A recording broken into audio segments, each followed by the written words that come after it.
Assalamualaikum warahmatullahi wabarakatuh. Selamat sore. Kita balik lagi di video sore setelah kemarin libur karena ada pengajian dari Swedia mengaji membahas tentang peristiwa Uhud. Sekarang kita buat lagi video ini sebagai program personal. Sekarang tanggal 25 April berarti kita sudah masuk hari ke 13 Ramadan ya.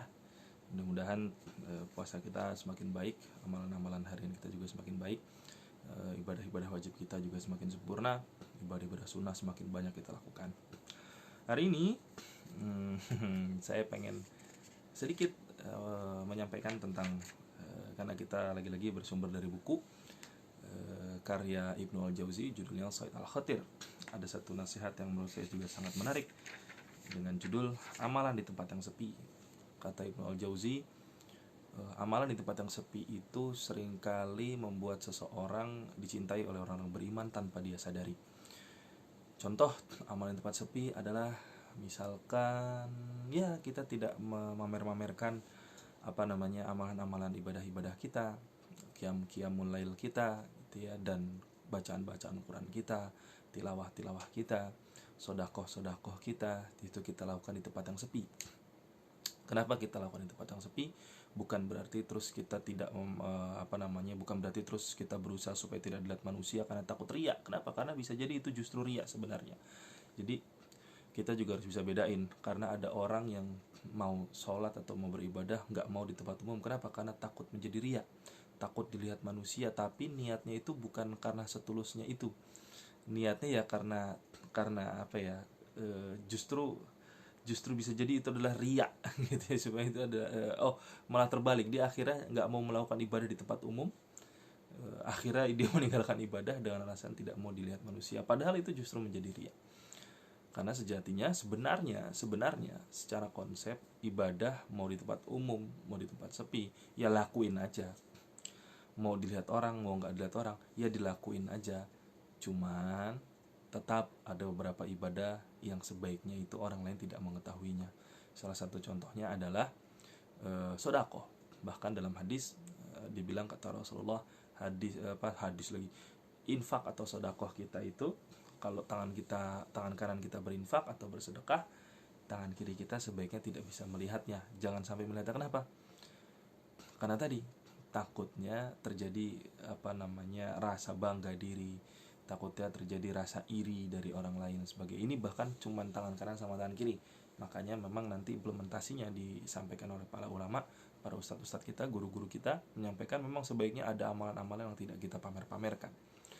Tetapi ketahuilah bahwa ketika kita beramal baik secara diam-diam maupun secara nyata begitu ya, dalam konteks ini kita membicarakan amalan-amalan yang secara diam-diam, itu sejatinya kata Ibnu Jauzi membuat orang beriman itu secara tidak sadar tambah mencintai kita. Ada sebuah kisah yang pernah saya baca. Jadi ada seorang laki-laki yang sama masyarakat sekitar itu dibenci. Karena apa? Karena dia itu selalu terlihat, selalu nampak, dia selalu kelihatan itu ada di lokasi pelacuran dan selalu nampak di tempat minum-minum. Tempat minum maksudnya minuman keras, minuman beralkohol, mabok-mabokan ceritanya gitu. Sampai ketika wafatnya itu tidak ada tetangganya yang mau nyolatin dia. Kenapa? Karena ini orang kok maksiat mulu hidupnya gitu. Kalau nggak di tempat berzina, kalau nggak di tempat perzinahan, dia ada di tempat minum minuman keras. Sampai ketika dia meninggal itu, ketika mayitnya sudah dikafankan, itu siap dikuburkan, ada yang lewat melihat, orang asing nih dia. Ini kok mayit meninggal, tetangganya ada, muslim juga, tapi kok nggak ada yang nyolatin nih, gimana? Ditanya akhirnya sama si orang asing ini, tanya ke keluarganya, ke istrinya, yang meninggal nih siapa? Suami saya. Ya Tuan. Kenapa suami kamu nggak ada yang melayat seperti ini, nggak ada yang doain, nggak ada yang nyolatin? Terus kata si istrinya, ya karena orang-orang tahunya suami saya itu tukang zina, senang berzina dan senang mabok-mabokan. Loh, apakah memang benar demikian? Kata si orang yang datang, kata laki-laki yang lihat tadi. Sebenarnya tidak Tuan, kata dia. Terus Buat apa dia main ke tempat zina dan tempat orang mabuk-mabukan? Kata istrinya, setiap dia punya harta, dia datang ke perzinahan dan dia membayar pelacur-pelacur yang ada di sana, dibeli, pokoknya dibayar jasanya untuk semalam itu.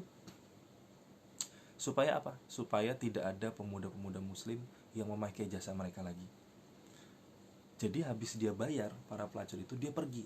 Ngapain? Supaya para pelacur itu tidak menerima tamu lagi.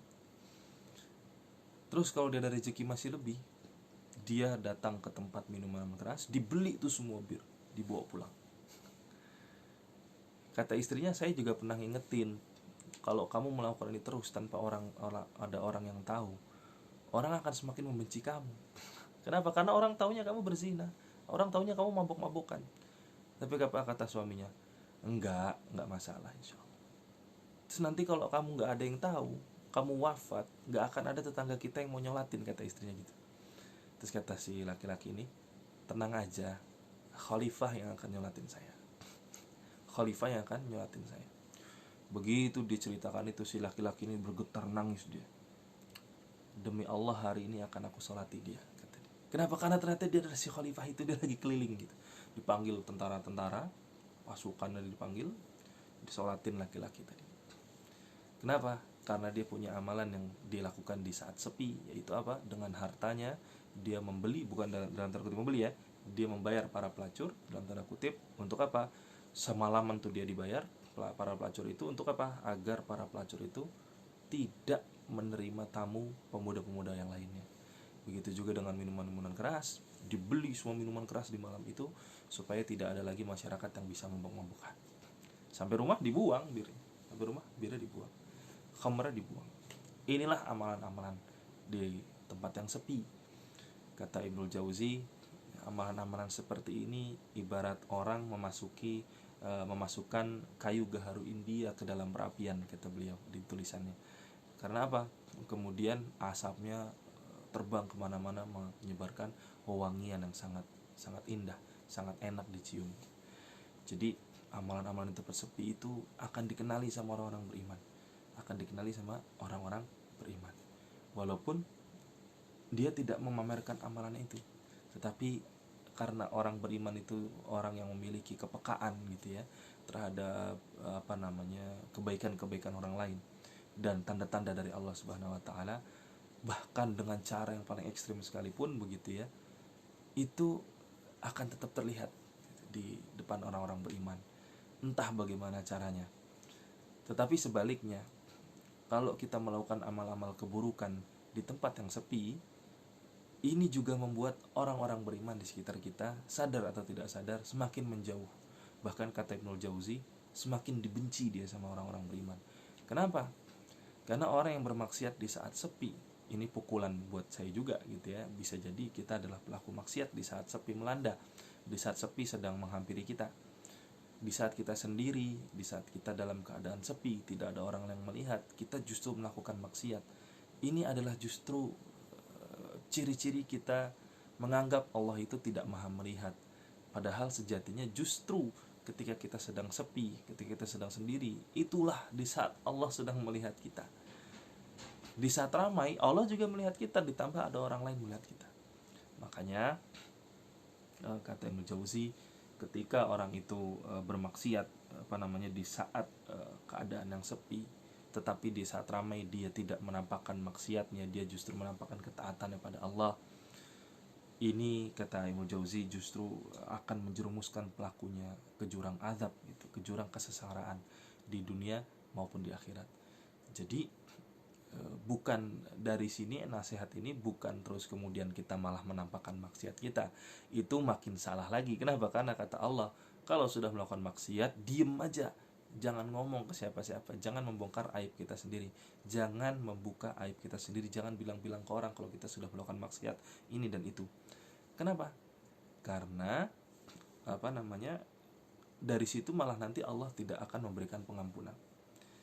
Jadi biarkan. Kenapa? Karena Allah sudah menutupi aib kita. Kalau kita sudah melakukan maksiat, sudah istighfar, taubat. Tidak perlu dibocorkan ke orang lain, tidak perlu dibangga-banggakan ke orang lain. Dari situ kita bertaubat. Tetapi sekali lagi ancamannya dari apa yang Ibnu Jauzi tulis, bahwa orang yang melakukan maksiat di saat dia sendirian dalam keadaan yang sepi, dia akan mendapatkan kesengsaraan di dunia maupun di akhirat. Maka cerdas-cerdaslah kita memilih ketika kita dalam keadaan sendirian, ketika kita dalam keadaan sepi. Justru itulah harusnya kita menjaga ketaatan kita semakin maksimal. Kenapa? Karena saat itu yang melihat kita hanya Allah Subhanahu wa taala. Kita sedang diperhatikan Allah Subhanahu wa taala. Bukan berarti di keadaan ramai kita tidak diperhatikan Allah, tidak. Tetapi justru sebenarnya di keadaan yang sangat ramai kita semakin terjaga. Kenapa? Tentunya kita malu ketika kita melakukan maksiat di tempat yang ramai. Ya kenapa malu? Ya iyalah malu melakukan maksiat di tempat yang ramai. Lawang semua maksiat itu memalukan. Contoh, puasa Ramadan kita tidak puasa, pamer-pamer ketika depan orang. Wah, saya tidak puasa dengan alasan harusnya orang yang puasa itu imannya kuat, tidak perlu takut gitu ya dengan menghadapi. Betul, orang yang berpuasa itu imannya kuat. Harusnya dia tidak khawatir dengan adanya orang yang tidak berpuasa di depannya dia. Tetapi yang jadi masalah adalah orang yang pamer-pamer tidak puasa ini. Maksud Anda apa kan gitu? Kenapa Anda bisa sampai sepamer itu? Berarti dia sudah tidak malu lagi dalam melakukan maksiat. Dia tidak malu lagi dalam melakukan kedurhakaan kepada Allah. Justru ini orang yang paling kasihan gitu. Ini orang yang paling kasihan. Bukan orang yang puasa. Ada lagi orang bermaksiat di pinggir jalan. Dan maksiat apa misalkan yang lain-lain lah ya, mencuri, menggibah dan sebagainya. Ini adalah hal yang berbahaya. Maka mari kita kembali lagi kepada kata-katanya Abu Darda juga dalam tulisan Ibnu Jauzi. Kata Abu Darda, seorang hamba yang melakukan perbuatan dosa di tempat sepi, maka Allah akan membuatnya dibenci oleh orang-orang beriman. Apalagi kalau dia melakukan di tempat yang umum kan gitu. Ya kan? Maka mari kita jaga diri kita. Mudah-mudahan di tempat yang ramai kita tetap terjaga, semakin sadar bahwa selain ada manusia-manusia lain, Allah pun memperhatikan kita. Di tempat yang sepi, kita juga semakin sadar bahwa walaupun tidak ada manusia lain yang melihat, Allah tetap melihat kita. Mudah-mudahan kita menjadi manusia yang tetap bisa menjaga ketaatan, baik di tempat ramai maupun di tempat yang sepi. Dan kalaupun kita tetap beramal dimanapun kita berada, mudah-mudahan kita menjadi manusia yang dicintai oleh orang-orang beriman yang lainnya. Wallahu a'lam bishawab. Sampai ketemu lagi di video-video berikutnya. Assalamualaikum warahmatullahi wabarakatuh.